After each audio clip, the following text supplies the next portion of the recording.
The cleaning halls of House Marilis were quiet that morning. No nobles around, no orders shouted. Just the soft hum of ceiling lights and the steady swipes of a mop against the polished marble floor. His name was Grant. Just a janitor. Nothing more. He didn't wear armor. He didn't carry weapons. He had calluses on his hands and his back ached from years of scrubbing royal halls. But when the sky broke open that day, his life changed forever. The alarm sirens didn't sound until it was too late. The sky above the palace shimmered with flashes of red and silver. Distant booms echoed like the roar of angry gods. Ships were crashing. Fires were spreading. Screams echoed through the wide corridors. Nobles ran, elegant robes dragging behind them, eyes wide with fear. Most of them didn't even glance at the servants.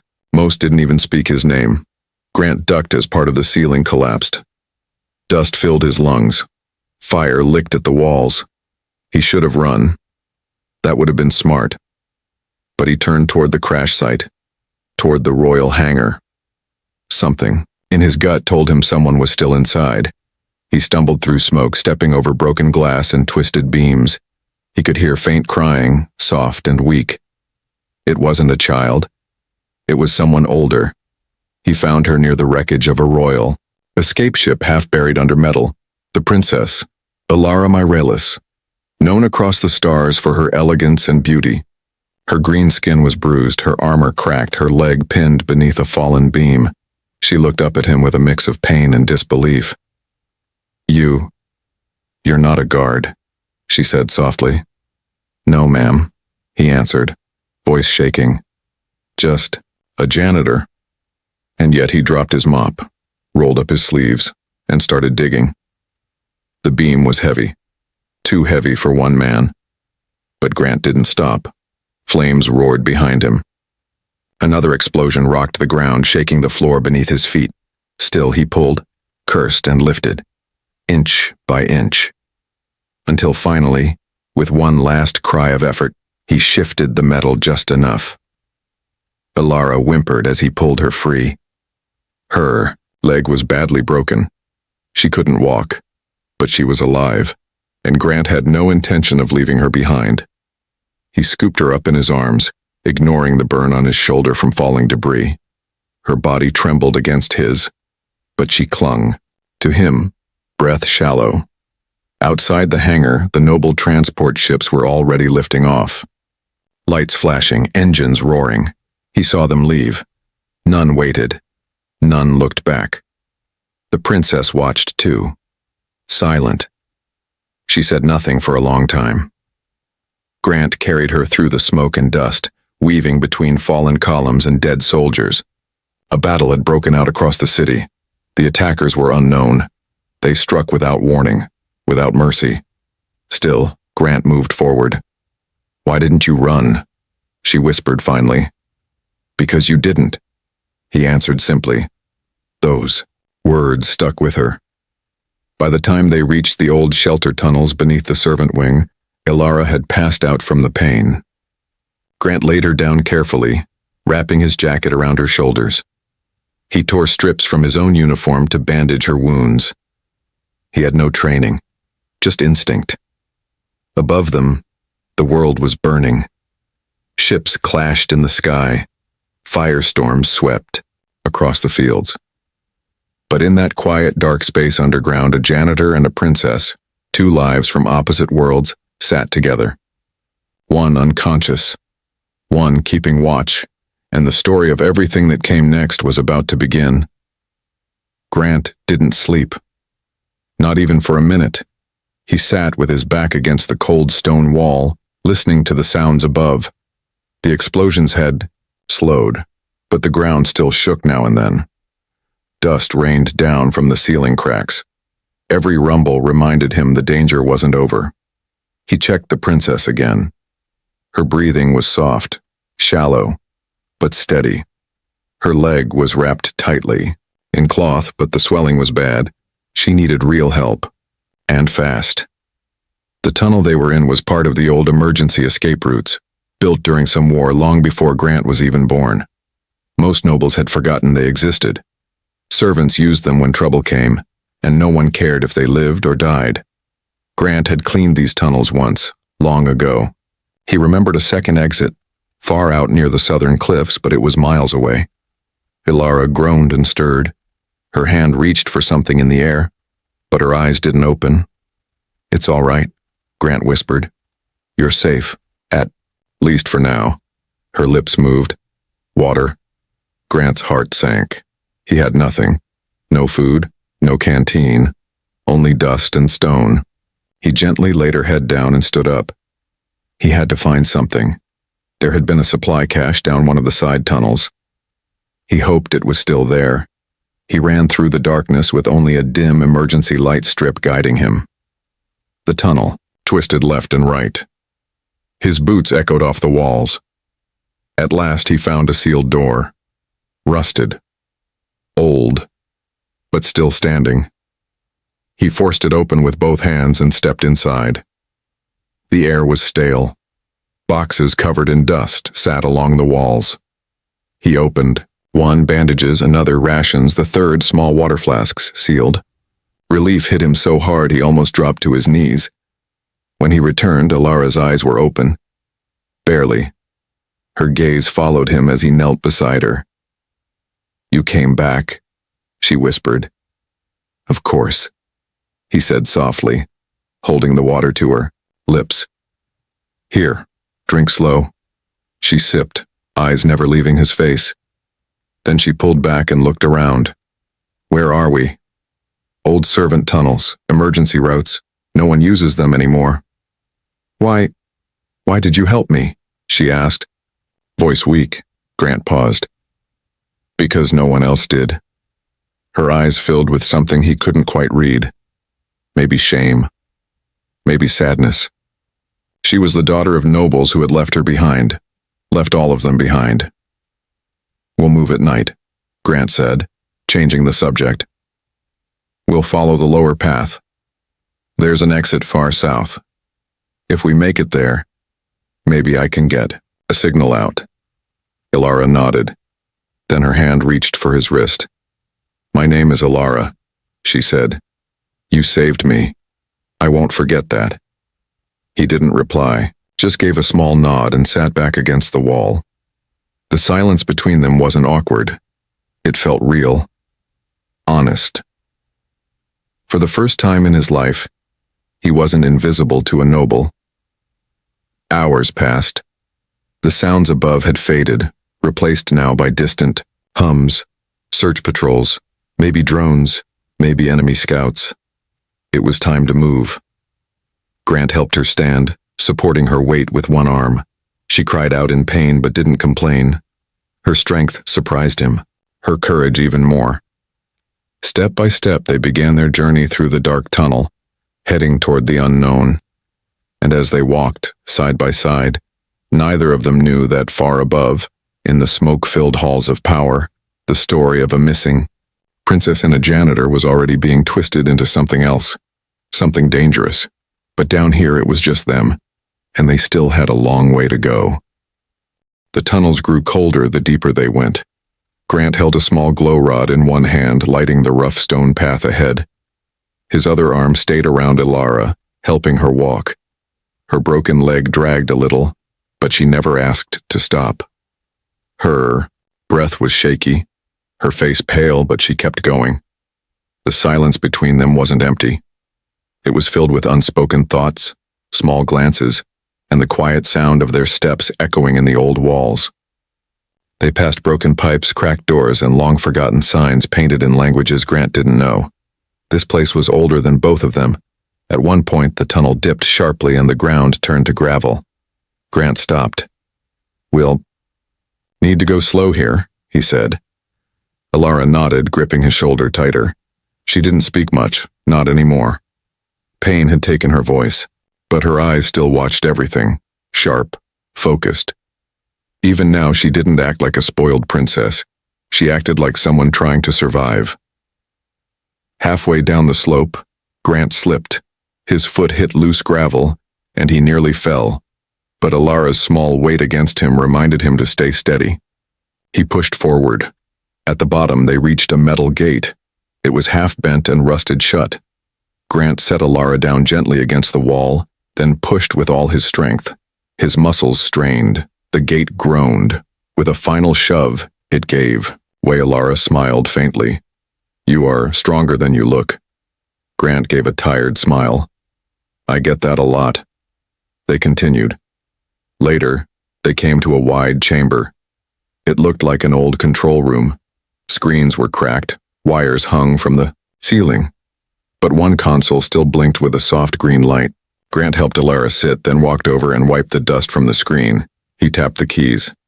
Nothing at first. Then static. Then a map. He leaned in. This shows the tunnel layout, he said. We're here. The exit is 5 levels down. We're close. Alara's eyes softened, but then a sharp sound echoed in the tunnel behind them. A metal clang, followed by a faint robotic hum. Grant froze. They're searching underground, he whispered. Alara sat straighter. How long do we have? Not long. He moved quickly, shutting down the screen and helping her stand. They left the chamber and slipped into a narrow maintenance shaft. It was tight, dusty, and barely big enough for two, but it led downward, exactly where they needed to go. As they crawled, Alara finally spoke again. I thought all humans served only for pay. She, said. Grant glanced at her. Not all of us, some of us just do what's right. My people didn't stay to help me, she said softly. But you did. He didn't answer. He just kept crawling. After a while, they reached another platform. From there, they could see the next set of tunnels branching out like veins. The exit was close, maybe a day away, maybe less. But Grant's mind wasn't on escape anymore. It was on the quiet sadness in Alara's voice, on the way her hand sometimes clung to his, and on the fact that even in this forgotten place, with her leg broken and the world above falling apart, she still looked at him like he mattered. He never expected that. And now, he wasn't sure he could leave her behind, even if he had the chance. The glow rod was dying. Its light flickered more with each passing hour. Grant knew it wouldn't last much longer. They needed to find the surface, or at least a place to send a signal. Anything to tell someone they were still alive? They had reached the 5th tunnel level. It smelled like rust, old fuel, and melted wires. The floor was slick in places, and Alara had to hold on to Grant tighter as they moved. She was sweating, now her face pale, her breath slow. You need rest, he said, lowering her beside a half-crushed crate. We don't have time, she whispered, her voice rough. They're still looking for me. Grant paused. Why? You're hurt. You're no threat to them. Alara gave him a long look. I'm the last Marilis with access to the vault codes. If I die, no one can open it. That's why they didn't. Finish me back there. They thought I'd be recovered by my people, but no one came. Grant said nothing. He looked away. He knew it already. The nobles hadn't just left her by accident. They had chosen to save themselves. To them, servants, and even royals were replaceable, unless they had something useful. But Alara was more than just useful now. She had survived. And with him, he checked the walls and found a rusted panel marked Com Relay D. It was cracked but not fully dead. He opened it. Inside, the old communication unit hummed faintly. Grant's heart jumped. I think this still works, he said. I can send a burst signal. He tapped the controls, hands dirty and shaking. He wasn't a trained operator, but he had seen guards use these panels. He typed a short message. Survivors alive. Princess Alara Myrelis injured. Need extraction. Coordinates incoming. He pressed transmit. The screen blinked. Then the signal bar flashed. Red. Blocked, he muttered. Jammed from the surface. Alara leaned her head back against the halt. They don't want me rescued. Grant looked at her. Then why don't we change the plan? What do you mean? He took a breath. We stop running. We get out. And we make them see you're alive. You're not their prisoner. You're not their broken princess. You're something more. Alara gave him a weak smile. And you? I'm just the janitor who's too stubborn to die. She laughed. The first real laugh since the crash. But before they could rest, they heard it. Metal footsteps above. Heavy. Rhythmic. not the light tap of drones. Soldiers. Grant acted fast. He lifted Alara back up, supporting her weight. We move now. They headed down the tunnel again, away from the relay. Every few steps they paused to listen. The soldiers were getting closer. Their lights would soon fill the tunnel, but Grant had one more idea. He stopped beside a broken generator. Old, but still humming slightly. He tore a wire loose and sparked it against the metal wall, starting a slow burn. The fire spread quick, climbing into the ceiling pipes. Alara looked back, eyes wide. You're setting the tunnel on fire? Only part of it, he said. It'll block their path. Maybe give us time. Smoke followed them as they limped through the final tunnel passage. Grant could hardly breathe. But he never let go. Of her, not even once. Behind them the world burned again. And ahead a faint wind whispered through a half-open hatch. The outside. They were almost there. The metal hatch groaned as Grant pushed it open. Cold air rushed in, carrying the scent of ash, smoke, and something worse. Burned metal and scorched soil. Alara covered her mouth, coughing softly. Grant stepped out first, holding her close, against him. They emerged into a destroyed landing field, surrounded by cracked earth and shattered stone pillars that once held noble banners. The sun was low in the sky, casting everything in a deep red glow. The battlefield looked abandoned, but the silence felt wrong. Too quiet, too empty. Grant helped Alara sit against a chunk of broken concrete, then scanned the area. We're out, he said softly. But not safe, Alara replied, eyes scanning, too. A few broken drones lay scattered nearby, their bodies smoking. Deep black marks in the ground showed where energy blasts had hit. No guards, no rescue teams, no emergency lights in the distance, only ruins. Do you think your message got out? She asked. Grant shook his head. No, it was blocked. She looked down. Then no one knows. Not yet, he said. But someone will. He stood and looked around for anything useful.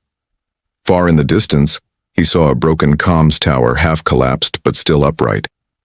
If any part of it worked, he could send a real signal. A wide one. We need to move again, he said. Alara tried to stand, but her leg gave out.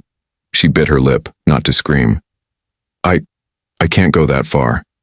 Grant nodded, already pulling together scraps from around them. He found a broken hover sled flipped on its side. With a few repairs, it could carry her. It took time, too much time, but Alara helped where she could. Holding pieces, guiding his hands. She was tired, in pain, but she didn't give up. Finally, it was ready. The sled hovered a few inches off the ground, buzzing weakly.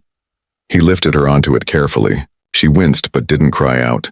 She looked up at him, her voice soft. You're not like the others. Grant smiled faintly. I get that a lot. He pulled the sled forward, heading toward the tower. The wind picked up as they moved. Dust flew into their faces.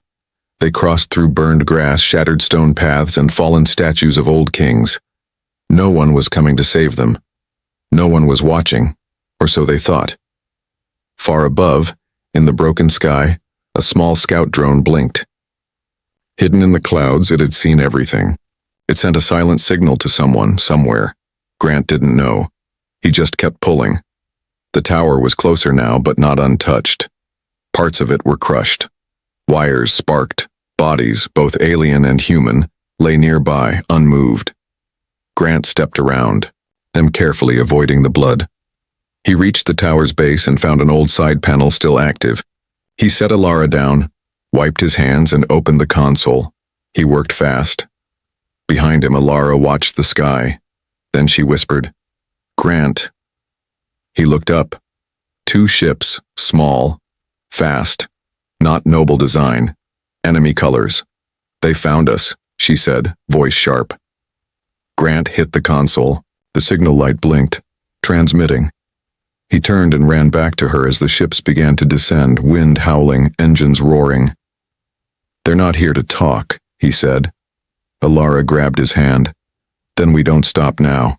And together they moved again, toward the ruins, toward the shadows, toward whatever came next. But above them, the signal had already gone out, and someone was finally listening. The ships landed fast. Dust and smoke exploded outward as their engines cut off. Grant grabbed Alara and pulled her behind a broken wall, but they were too slow. Drones came first. 4 of them, scanning, hovering, red lights flashing. Then boots hit the ground. Soldiers, not noble guards. These wore black armor with no crest, their faces hidden behind silver masks. One of them stepped forward, raised a hand, and barked a command in a language Grant didn't understand. But he knew what it meant. Hands up, he whispered to Alara. He stood slowly, hands in the air. Behind him, Alara tried to lift herself but cried out. The soldiers rushed them. One hit Grant hard in the stomach, knocking the wind from his chest. Another grabbed Alara roughly. She screamed as her broken leg was twisted, and Grant roared in fury. He lunged forward, fists flying, but 3 soldiers tackled him at once. He hit the ground hard. Alara reached for him, screaming his name. "Stop," she cried. "He's not a threat. He saved me." The soldiers didn't care. They dragged them both to the ship and locked them inside. Cold walls, steel benches. No, windows. Grant's wrists were bound. So were Alara's. The pain in her leg was getting worse, and she leaned against his shoulder, breathing hard. "I'm sorry," she whispered. "You have nothing to be sorry for," Grant said, voice low. "I was raised to think humans like you were nothing," she said. "Servants, workers, background noise, but you're the only reason I'm alive." Grant looked at her, eyes tired but steady. "And you're the only noble who ever looked me in the eye." The ship took off with a sharp jolt. Grant held her as steady as he could. Neither of them knew where they were going, but they both knew this was no rescue. Hours passed. Finally, the ship landed.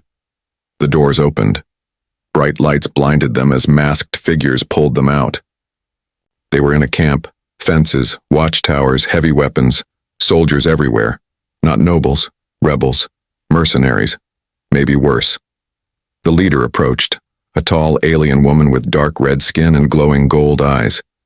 She looked at Alara first, then Grant. "So," she said calmly, "the forgotten princess and her pet human." Alara glared at her. "If you harm him, I swear—" "You're in no position to swear anything," the woman cut her off. "You're here because your own kind left you behind. And he's just lucky enough to bleed for you." She nodded, and the guards pulled them apart. "No!" Alara shouted. "Don't separate us!" Grant struggled, but the guards held firm. Alara screamed as they dragged her away. Grant's voice cracked as he yelled her name again and again. Then, silence. They locked him in a metal cell alone, the door slamming shut behind him. He leaned his head back against the cold wall, his fists clenched, heart pounding. But even as pain and rage filled his chest, he whispered one thing to himself. "She's alive, and I'm not done yet." Because Grant had survived the wreckage, the tunnels, the fire, and the war. And now, even in chains, he was ready to fight for her. Grant sat alone in the dark. The cell was small, cold, and silent. No bed, no food, just a wall, a floor, and a heavy door. His arms were bruised, his ribs sore. But none of that mattered. Not really. He kept thinking about Alara, where they had taken her, what they were doing to her. That thought burned hotter than any pain in his body. He counted the seconds, the minutes, the hours. There was no way to tell time, but he refused to sleep. Not until he saw her again. Finally, the door opened. A single guard stepped in, holding a stun stick. He tossed a tray on the ground. Thin food, stale water, then turned to leave. Grant stood quickly. "Where is she?" he demanded. The guard didn't answer. "Is she alive?" he asked again. Still nothing. But as the door began to close, the guard looked back just for a second, and Grant saw something: regret, a flicker, a tiny spark. He held on to that. Later, another visitor came, the red-skinned woman from before. She stepped in, hands behind her back, armor polished, eyes sharp. "Do you know who I am?" she asked. Grant shook his head. "I'm Commander Kezra. I lead this camp. And unlike the nobles who abandoned her, I'm not interested in fairy tales about rescue. I want the vault codes. And I believe she'll give them to me. Soon." Grant stared at her. "She won't. She will," Kezra said calmly. "They always do. Pain has a way of changing minds." He stepped forward. "Touch her again, and I swear..." "Oh, swear what?" she asked with a small laugh. "You're a janitor, a broken man in a cage. Do you think anyone's coming for you?" He didn't flinch. "I don't need anyone to come. I'll find my own way out." She leaned, and that's what I wanted to hear. Then she turned and left. But Grant wasn't broken, not yet. And not alone either. Hours later, when the next meal was tossed in, it wasn't by a guard. It was by a young soldier. Alien, short, one horn chipped. He didn't speak, but inside the food tray, under the bread, was a folded scrap of paper. Grant opened it with shaking hands. She's alive, they're hurting her, but she's still fighting. No name, no signature, just those few words. His heart raced. He closed his eyes, focused his breathing, and started planning. He remembered the camp's layout, the towers, the patrols. He had seen it all when they were dragged in. He knew tools, wires, circuits. He had spent years fixing palace systems and scrubbing under panels no noble ever saw. This place wasn't perfect, no place ever was. He waited. The next day, when the food came again, the same soldier slipped him something else. A wire. Thin. Copper. Just enough to work. That night, Grant picked the lock on the back panel of the wall inside were exposed power nodes. He studied them. Slowly, carefully. Using bits of the tray and the wire, he built something simple, dangerous. A spark device. He wasn't ready yet, but the first piece was in place. He looked up at the door and whispered, "Hold on, Alara, I'm coming." The next time the cell door opened, Grant was ready. The same soldier stepped in with the tray. He gave a quick glance toward the small corner where Grant had carefully placed his spark device, now hidden under loose stones. The soldier's voice was low. "Tonight. Power grid dips for 6 seconds during shift change, that's all you'll get." Grant nodded once. "Where is she?" "Medical block. North Tower. 2 guards, always armed." Grant clenched his fists. His chest was tight. His mind was racing. That night came fast. He sat quietly, waiting for the sound he needed. At exactly the right moment, when the hallway lights dimmed and the hum of power changed, he acted. He slid the stone away and pressed the wire against the exposed node. The panel sparked hard. Electricity buzzed and burst into the wall. The door's lock clicked and popped open. 6 seconds. He bolted out. The hallway was dim, lights flickering. Most guards were at shift change, just like the year, soldier said. Grant didn't stop to think. He moved fast, ducking past corners, avoiding cameras. He knew the signs, the patterns. He had cleaned noble security rooms for years. Now it was saving his life. He reached the medical tower without being spotted. 2 guards at the door. He didn't have a weapon, just broken cuffs around his wrists and rage in his chest. He grabbed a loose pipe from the wall and moved. The first guard turned too late. Grant slammed the pipe into his mask. The guard dropped. The second lunged, raising a stun rod. They fought hard. Grant took 2 hits to the ribs, but he didn't stop. He wrapped an arm around the soldier's throat and pulled. The soldier struggled, gasped, then dropped limp. Grant stood shaking, bleeding from his mouth, chest heaving, but the door was open. He stumbled inside, and there she was. Alara lay on a cold table, her wrists bound, her eyes half closed. She looked weak, pale but still breathing. "Grant," she whispered. He rushed to her, breaking the bindings with his bare hands. Her eyes welled with tears. "You came," she said. "Of course I did." She tried to sit up. Her voice trembled. "They wanted the codes, I gave them nothing." I know, he said softly. I'm getting you out of here. Together they moved. She leaned on him heavily, but her will kept her upright. They crept through the hall, avoiding cameras and taking narrow stairwells down. But the alarm sounded before they reached the gates. Someone had found the bodies. Red lights flashed, sirens blared. They were spotted. Grant didn't stop. He pushed forward, dragging the hover sled out of storage. He helped Alara onto it again. Gunfire echoed behind them. Soldiers shouted. He activated the sled, steering it fast down the path toward the south wall. He remembered the map. There was a drainage pipe behind the storage dock. Just big enough. Alara gripped his arm. Don't let go. I won't. The wall came into view. So did the guards. They opened fire. Sparks flew from the sled. Grant turned sharply, ducking behind a crate, then burst forward in one final push. They reached the pipe.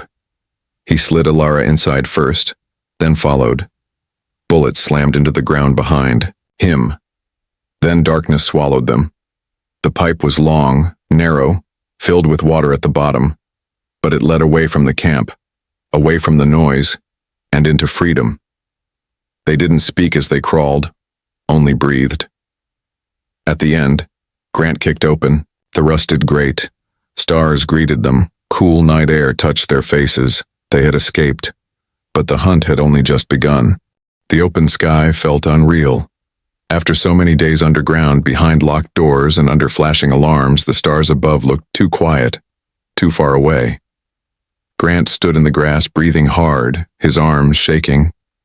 Alara sat beside him, weak, but awake, wrapped in his torn jacket. Her leg was worse now, swollen and stiff, but she didn't complain. She never had. They were in the outer forests beyond the rebel camp. It was quiet here. No drones, no lights, no engines. Just wind and branches and night sounds. We made it, Alara whispered. Grant nodded, looking around. For now. They were free, but not safe. No food, no weapons, no med supplies, and no one knew where they were. They needed help, but not from nobles, not from the people who had left her behind. Grant helped Alara onto her feet again, using a thick branch as a crutch. Step by step they moved deeper into the trees. The ground was uneven, the air heavy with mist. Their journey was slow, painful, but silent. They didn't speak. They both knew the weight of the world hadn't lifted yet. By morning, they reached an abandoned outpost, a small building half buried in moss and vines. Inside they found power cells, cracked radios, and a basic med kit. Enough to clean wounds, enough to rest. Grant cleaned Alara's leg and wrapped it again. She bit her lip but didn't cry out. You've done more for me than my whole family, she said softly. I'm just doing what's right. He replied. No, you're doing what's human. She reached for his hand. He didn't pull away. Later, Grant powered up the radio panel and tried to boost the signal. Static filled the room. He tapped it again. A soft beep answered. Then a voice. Repeat. Royal Fleet en route. Survivors report noble air confirmed alive. Alara's breath caught. That's me. Grant nodded slowly. They're coming. But who sent the message?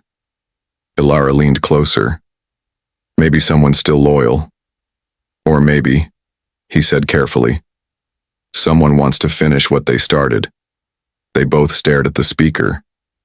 If the nobles came, would they protect her? Or silence her for what she knew?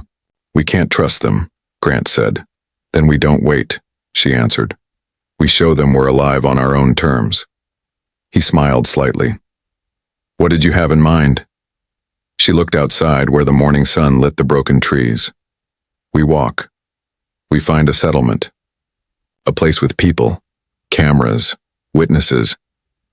Somewhere I can speak where they can't hide the truth. That you were left to die? That I was saved by someone they called a janitor? He looked at her. And for the first time, he didn't see a royal. He saw a fighter. We'll need to move fast, he said, and smart. They'll be tracking. Then we don't stop. And they didn't. They gathered supplies, strapped what they could to a sled. Grant tied a spare bandage around his arm to cover a growing wound. Ilara sharpened a broken piece of metal into a blade, just in case. The road ahead was long, but for the first time, they were walking it side by side. Not as janitor and princess, but as survivors. The sky still burned behind them, but they were heading into the light. The city of Ralith stood quiet beneath the rising sun. Once a trade center for nobles and diplomats, now it was a broken shell. Walls cracked, statues fallen, streets empty. But its old comms tower still stood. And that was all they needed. Grant helped Ilara up the final steps. She leaned on him, her face pale, leg trembling, but she hadn't stopped once. She had asked for no pity, no guards, no mercy, only a chance to speak. From the top of the tower, the galaxy could hear her. The old system whined as Grant powered it on. Sparks flew, but the screen lit green. "I think it'll work," he said. Ilara nodded, steadying herself. "They lied about me," she said softly. "They told the galaxy I was dead, lost in the crash, that no one could be saved." Grant stood beside her, silent. "They left me behind," she continued, voice growing stronger. "My own people, the nobles. They fled and never looked back. I should have died there." She reached for his hand, but I didn't. Because a man who was supposed to be invisible, a janitor they called him, carried me from the wreckage, fought through fire, through tunnels, through pain, and never gave up. She looked straight into the old comms camera. "This is Princess Ilara Myrelis, and I'm alive because of him. Let the galaxy hear it." She pressed the broadcast button. The signal went out, clear, unedited, unstoppable. Across the stars, civilians heard it. Soldiers, families, servants, even nobles who once sat on golden chairs and gave orders to people like Grant, and something shifted. For a moment, the galaxy paused and listened. Far away, rebel forces tracked the signal. Noble fleets changed course. Some orders were canceled. Some leaders panicked. The truth could no longer be buried. By the time the first ship arrived in Ralith, Ilara and Grant were waiting. Outside the tower, sitting side by side, a noble guard stepped down in full armor. He looked at Grant, then at Ilara. "Princess," he said, bowing. "We are here to retrieve you." Ilara didn't stand. "I'm not going anywhere unless he comes with me," she said. The guard paused. "He is not part of the noble circle." "He is now," she said calmly. "And if I say no?" Grant rose slowly. "Then you'll have to try and stop me." The guard looked at both of them. He saw something in their eyes, something unbreakable. He nodded slowly. "As you wish." On the return flight, Ilara rested with her head on Grant's shoulder. "You know they'll try to control the story," she whispered. "Let them try," he replied. "The people already heard the truth. You saved me." "You saved yourself," he said. "I just didn't let you fall." She smiled, and when they returned to the capital, the nobles tried to act as if nothing had happened. They held ceremonies, speeches, promises, but the people no longer believed their words. They believed her and him. In the weeks that followed, changes began. Quiet at first. Servants spoke louder. Commoners asked harder questions. Some nobles stepped down, others fled, and in the middle of it all stood a woman with a broken leg and a man with calloused hands, who had walked through fire and ruin to prove that nobility isn't something you're born with, it's something you show every day.